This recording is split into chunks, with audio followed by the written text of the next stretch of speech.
Yes, Shri R V Babu, ആരിഫിൻ്റെ നിരീക്ഷണങ്ങളെ താങ്കൾ എങ്ങനെ നോക്കിക്കാണുന്നു? ഇപ്പോൾ പത്മരാജൻ മാഷെ രക്ഷിച്ചെടുക്കാൻ ഉള്ള ശ്രമം നടത്തുന്നു എന്നാണ് അദ്ദേഹം പറഞ്ഞത്. യെസ്, പക്ഷെ അതേ അഭിപ്രായം തന്നെയാണ് ഉസ്താദുമാർക്കും ഉള്ളത്. അവർ തെറ്റ് ചെയ്യാതെ ശിക്ഷിക്കപ്പെടുന്നു. അങ്ങനെ കാണാൻ പറ്റുമോ? ഇതിനെ അങ്ങനെ ഒരു താരതമ്യ പഠനത്തിന് വിധേയമാക്കേണ്ടതുണ്ടോ?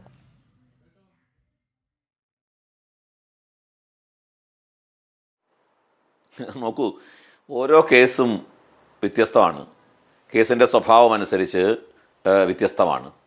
ഇപ്പോൾ പത്മരാജൻ മാഷെ സംബന്ധിച്ചിടത്തോളം നമ്മുടെ ആരോപണം എന്താണ്, നാം പറയുന്നത് എന്താണ്? പത്മരാജൻ മാഷ്ക്കെതിരെ വ്യാജ ആരോപണങ്ങൾ സൃഷ്ടിച്ച്, വ്യാജ തെളിവുകൾ സൃഷ്ടിച്ച് അദ്ദേഹത്തെ കേസിൽപ്പെടുത്തി ശിക്ഷിക്കാൻ ശ്രമിക്കുന്നു എന്നാണ്.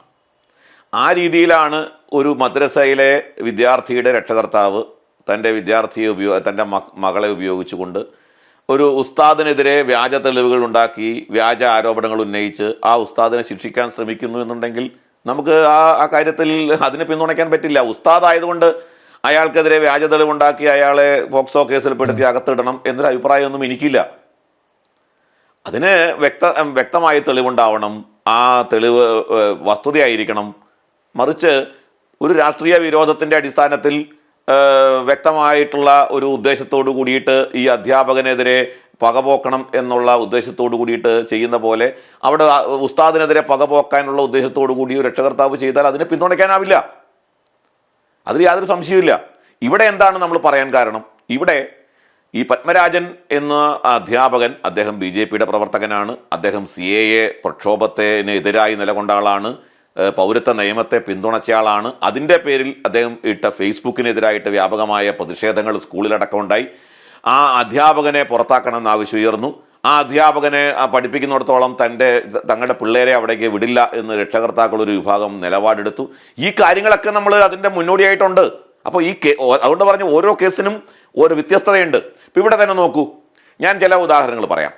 ഇപ്പം ഈ കേസിനെ പരിശോധിക്കുമ്പോൾ ഒന്നാമത്തത് എന്താണ്? ഒരു 3 വർഷത്തോളം ഈ കേസ് കേട്ട ജഡ്ജല്ല ഈ കേസിൻ്റെ വിധി പറഞ്ഞത്. ഇതാണ് ഒന്നാമത്തെ പ്രശ്നം. ഒരൊറ്റ ദിവസം മാത്രമാണ് നിലവിൽ വിധി പറഞ്ഞ ജഡ്ജ് ഡിഫൻസിന്റെ വാദം കേട്ടത്. ഒരൊറ്റ ദിവസം മാത്രമാണ്. പിന്നെ വാദമേ കേട്ടിട്ടില്ല.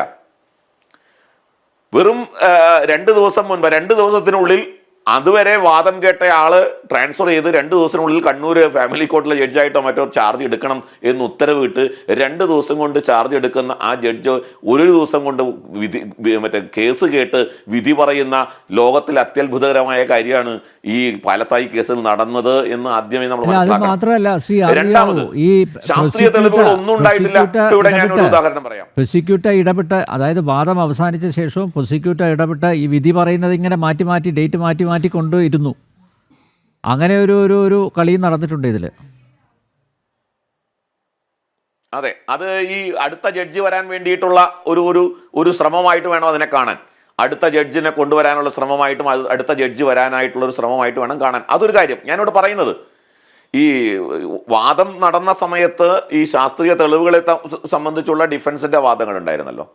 അതിനകത്ത് ഒരു പ്രധാനപ്പെട്ട കാര്യം ഞാൻ എല്ലാവരുടെയും ശ്രദ്ധയിൽ കൊണ്ടുവരാൻ ആഗ്രഹിക്കുന്നത്, അതായത് ഈ ടൈലിൽ നിന്ന് കിട്ടിയ ബ്ലഡ്, ആ ബ്ലഡ് ശാസ്ത്രീയ പരിശോധനയ്ക്ക് വിധേയമാക്കിയോ? ഇല്ല. അത് ഈ കുട്ടിയുടെ രക്തമാണ് എന്ന് തെളിയിച്ചോ ഫോറൻസിക്കിൽ? ഇല്ല. എന്തിന്? അത് മനുഷ്യരക്തമാണെന്നെങ്കിലും തെളിയിച്ചോ? ഇല്ല. അവിടെ നിന്ന് പെൺകുട്ടിയുടെ സ്പേം, ഈ പ്രതിയുടെ സെമൻ കണ്ടെടുക്കേണ്ടായോ? ഇല്ല. ആ വസ്ത്രത്തിൽ സെമന്റെ അംശം ഉണ്ടായിരുന്നോ? ഇല്ല. ഇതൊന്നും നടന്നിട്ടില്ല. ശാസ്ത്രീയമായ ഒന്നുമില്ല. പോക്സോ ആക്ടില് കുട്ടി പറയുന്നതിനാണ് 90% വില കൊടുക്കുന്നത്. അതാണ് ഇവിടുത്തെ പ്രധാന പ്രശ്നം. കുട്ടിയുടെ മൊഴിയുടെ അടിസ്ഥാനത്തിൽ വിധി പറയുന്നു. അതുകൊണ്ടാണ് റഹീമിന്റെ ഫേസ്ബുക്ക് പോസ്റ്റിൽ വളരെ കൃത്യമായിട്ട് അദ്ദേഹം പറഞ്ഞത്, പോക്സോ ആക്ടിലെ കൺവിക്ഷൻ റേറ്റ് വളരെ കൂടുതലാണ്. അതിന്റെ കാരണം എന്താണ്? അതിന്റെ കാരണം കുട്ടിയുടെ മൊഴിയെ മാത്രമാണ് 90% ആസ്പദമാക്കുന്നത്. അതുകൊണ്ട് കുട്ടി പറയുന്നതനുസരിച്ചുള്ള കൺവിക്ഷൻ നടത്തും, കൺവിക്ഷൻ റേറ്റും കൂടും. ഇത് മുഴുവൻ ഭാരതത്തിലെ സുപ്രീം കോടതി അടക്കം ഈ കേസ് ഇത്തരം ദുരുപയോഗം ചെയ്യുന്നതിനെ സംബന്ധിച്ച് ഗൗരവമായി ചിന്തിച്ചുകൊണ്ടിരിക്കുകയാണ്. ഇവിടെ അതുകൊണ്ട് നമ്മൾ പറയുന്നേ. ഇനി രണ്ടാമത്തെ കാര്യം ഞാൻ പറയാം. ഈ കേസിലെ പരാതിക്കാരി ആരാണ്? കുട്ടിയുടെ അമ്മ നബീസയാണ്. കുട്ടിയുടെ അമ്മ നബീസ പരാതി കൊടുക്കുന്നു. ഡിവൈഎസ്പി തളിപ്പറമ്പിന് കൊടുക്കുന്നു, അതേപോലെ മറ്റേ അവിടുത്തെ പോലീസിൽ പരാതി കൊടുക്കുന്നു, ഹൈക്കോടതിയിൽ പരാതി കൊടുക്കുന്നു. ഈ കുട്ടിയുടെ അമ്മ 9ാം സാക്ഷിയാണെന്നാണ് ഞാൻ മനസ്സിലാക്കുന്നത്. പക്ഷെ കുട്ടിയുടെ അമ്മയെ വിസ്തരിച്ചിട്ടില്ല. അതെ, കുട്ടിയുടെ അമ്മയെ വിസ്തരിച്ചില്ല. പ്രധാന സാക്ഷിയായിട്ടാണ്, അതായത് കുട്ടിയുടെ അമ്മയാണ് പരാതിക്കാരി.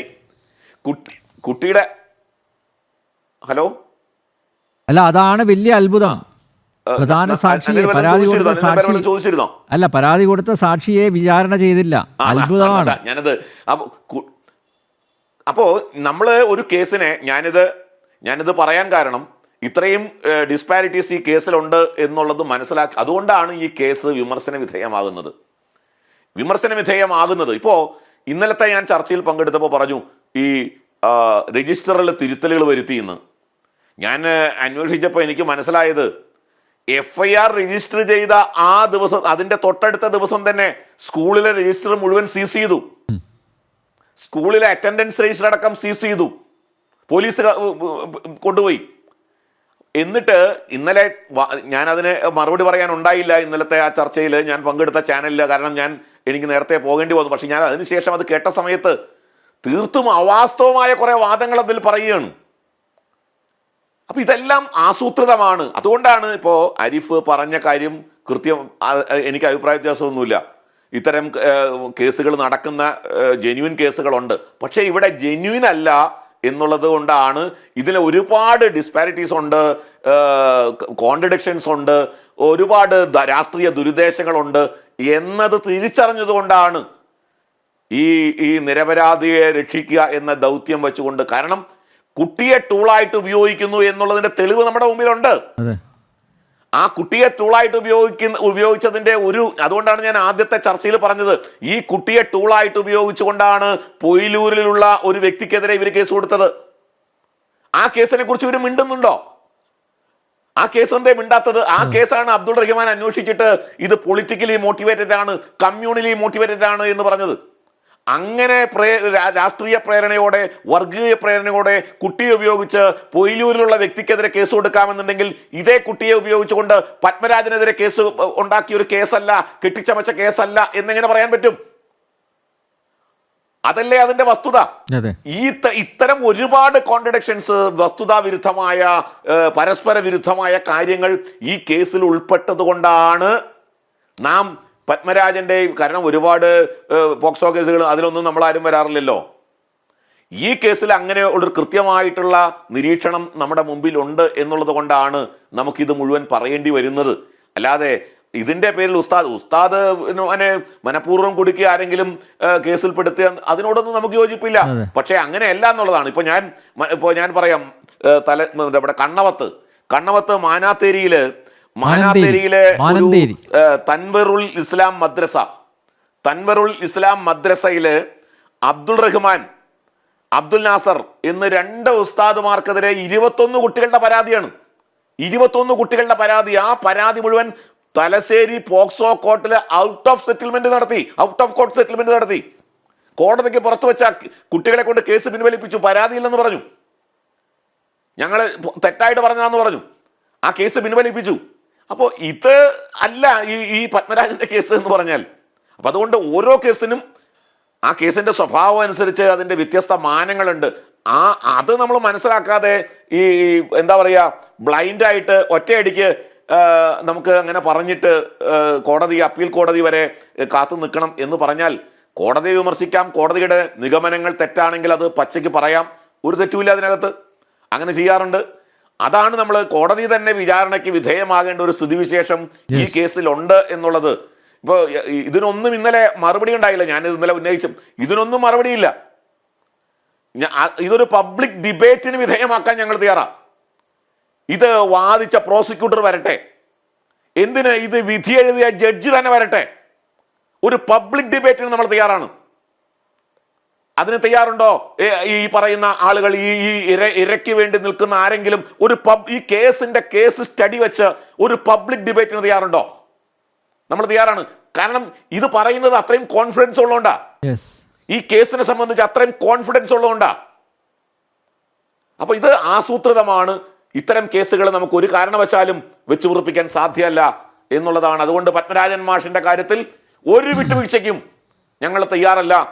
കേസിൽ പത്മരാജൻ മാഷിനെ രക്ഷിക്കും വരെ അദ്ദേഹത്തിന്റെ നിയമപരമായ സംരക്ഷണം, അതേപോലെ ഈ പറയുന്ന കോടതിയുടെ വിധി ഉണ്ടാക്കിയിട്ടുള്ള തെറ്റായ കീഴ്വഴക്കം, ഇതിനെതിരൊക്കെ ശക്തമായ പോരാട്ടം ഹൈന്ദവ സംഘടനകൾ നിയമപരമായും അല്ലാതെയും ഞങ്ങൾ നടത്തുമെന്നുള്ള കാര്യത്തിൽ സംശയമൊന്നുമില്ല.